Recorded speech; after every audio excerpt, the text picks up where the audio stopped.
તમારી દીકરીને માફ કરી શકતા હો ને તો ખરેખર હું બે હાથ જોડી અને તમને કહું છું, આ જગતમાંથી તમારી દીકરીને ખોવી પડે એના પહેલા તમારી દીકરીને, આ બા છે ને, બે હાથ જોડીને કહું છું કે તમે તમારી દીકરીને બચાવી લો. જ્યારે આપણી દેશની બહેનો દીકરીઓ પાત્ર જોયા વગર જ્યારે જતી રહે અને એક દીકરી બનેલો કેસ, હિન્દુ નહીં બીજી જ્ઞાતિમાં એને લગ્ન કર્યા, મધરાતે ઘર છોડીને જતી રહી.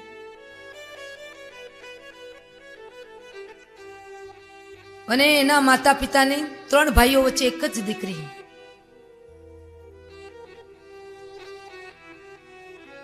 જ્યારે અને યાદ રાખજો કે જે બહેનો દીકરીઓ છે ને પોતાની રીતે કરશે ને એટલે સામેવાળા સુરા બની જવાના કે હવે આના રખોપા કરવા વાળો કોઈ એનો ભાઈ નથી અને આના રખોપો કરવા વાળો એના બાપાએ હવે અમને કોઈ 2 શબ્દ કહી દેવાના. હવે આ ક્યાં જવાની હતી? એટલે સામેવાળા સુરા બનવાના જ. ને એટલું યાદ રાખજો કે જે મા બાપ પોતાની દીકરીને પ્યાર કરે છે, પ્રેમ કરે છે, એવો પ્રેમ આ જગતની અંદર કોઈ નહીં કરી શકે. જે બીજાનો પ્રેમ છે એ તો માત્ર ને માત્ર કોઈને દેહનો પ્રેમ છે, કોઈને લક્ષ્મીનો પ્રેમ છે, કોઈને યૌવનનો પ્રેમ છે. બાકી આ જગતની અંદર સાચો પ્રેમ કરનાર જો હોય દીકરી માટે કે સંતાનો માટે તો સિર્ફ ઓર સિર્ફ માતા પિતાનો જ પ્રેમ છે, જે નિસ્વાર્થ પ્રેમ છે.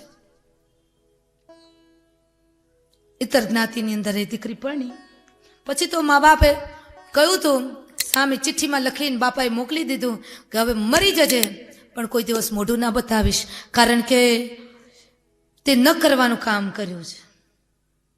આટલી હદે વાત વણસી ગઈ અને વણસી જ જાય, સ્વાભાવિક છે. પછી કુલ ગોત્ર જ્ઞાતિ કશી 2 પાવલી પણ કમાતો નહોતો એવા વ્યક્તિની સાથે લગ્ન કર્યા કે ઘરે જ પાણી માગે ને ત્યાં દૂધ આવે ને દૂધ માગે ત્યાં દૂધ કોલ્ડ ડ્રિંક્સ આવે, આવી રાજાશાહી ભોગવી હતી. પણ એ જ દીકરીને હવે જમવાની જુવાર પણ ઘરમાં ના હોય. ભાડાના મકાનમાં જેની સાથે પરણી હતી એની સાથે રહેવા ગઈ. 3 દિવસનો ભૂખમરો પડે. પણ જે ભાડાના મકાનના જે માલકીન મોટી ઉંમરના બા હતા ને, એક દિવસ એમની પાસે જઈ વાતમાંથી કઈ વાત નીકળી, એમની પાસે જઈ ખૂબ રડી અને કહ્યું કે આજ મને મારી ભૂલનો અહેસાસ સમજાય છે. મેં મારા માતા પિતાને કહ્યા વગર કુલ જ્ઞાતિ ગોત્ર જે નહોતું અને જેની ખબર પણ નહોતી એવા વ્યક્તિની સાથે મેં લગ્ન કર્યા. ખરેખર આજ મને મારી ભૂલ સમજાય છે. પણ બા હું શું કરું? તો કે તારા બાપુજીને તારા પપ્પાને એકવાર તો ફોન કર. તો કે હવે ફોન કરવાને લાયક નથી હું, કારણ કે આ લગ્ન કર્યા ત્યારે મારા બાપુજી ચોખ્ખું કહ્યું હતું કે હવે મરી જજે પણ અમને મોઢું ના બતાવશે.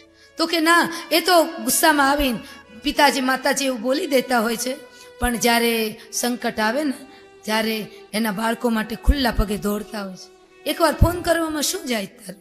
તો કે નહીં બા, હવે તો હું મરી જવા માટે તૈયાર છું પણ હવે હું મારા પપ્પાને ફોન નહીં કરીશ.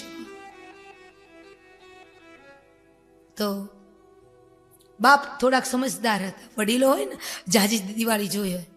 અને હું તમને કહું, જે જુવાન દીકરીઓ છે ને એ જુવાન દીકરીઓને કહું કે તમારે જ્યારે સમય મળે ને ત્યારે 5 મિનિટ પણ વડીલ વ્યક્તિઓ જે હોય, દાદા હોય, કોઈ વડીલ બા હોય, એની પાસે 5-10 મિનિટ બેસવું અને એના જે જીવનની જે વાતો કરશે ને તો એ તમે TY BCom થયા હોય કે એન્જિનિયરનું ભણ્યા હોય એમાં ક્યાંય આ પાઠ નહીં આવે. પણ જ્યારે સંકટ અને સમસ્યાના આફતોના ઓળા આવે ને ત્યારે પેલી બા સાથે બેઠા હશો ને એમાંથી જેણે એને વાતો કરી હશે એમાંથી આપણને રસ્તો મળશે. તો બાએ કહ્યું, એક કામ કર બેટા, તારા પપ્પાનો નંબર તું મને આપ, હું ફોન કરું. નહીં બા રહેવા દો ને, જ્યાં સુધી સહન થાય ત્યાં સુધી સહન કરીશ, પછી નહીં થાય તો મારું આંખોને ટૂંકાવી નાખીશ. અરે બેટા, ભૂલ તો ભગવાનની થાય, આ રીતના આંખું ટૂંકાવાનું થોડું હોય. પેલા ભાઈએ નંબર લઈ એ છોરીના પપ્પાના કોલ લગાડ્યો. કોણ બોલો છો?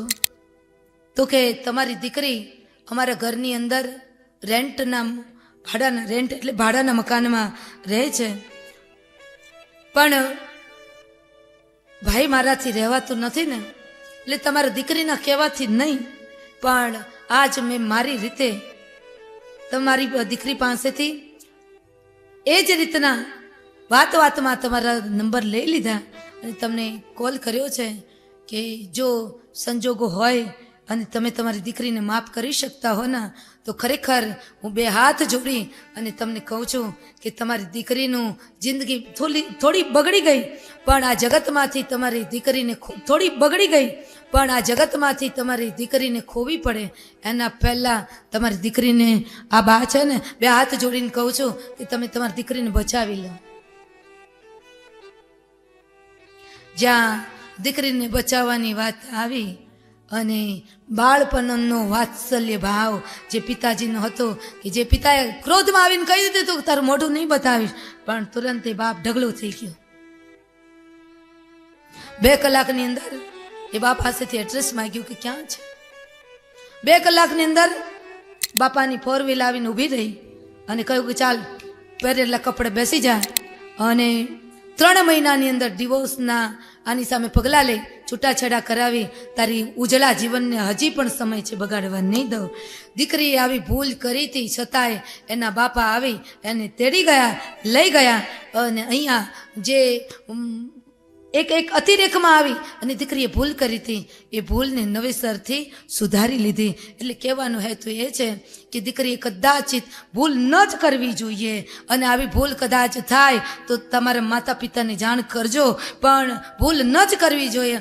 પણ છતાંય દીકરીથી આવી ભૂલ થઈ ગઈ હોય તો દરેક માતા પિતાને મારી વ્યાસપીઠ 2 હાથ જોડી અને વિનંતીની સાથે કહું કે તમારી દીકરીની જિંદગી ઓળગોળ થતી હોય, બગડતી હોય તો એને ક્ષમા આપીને બચાવી લેજો.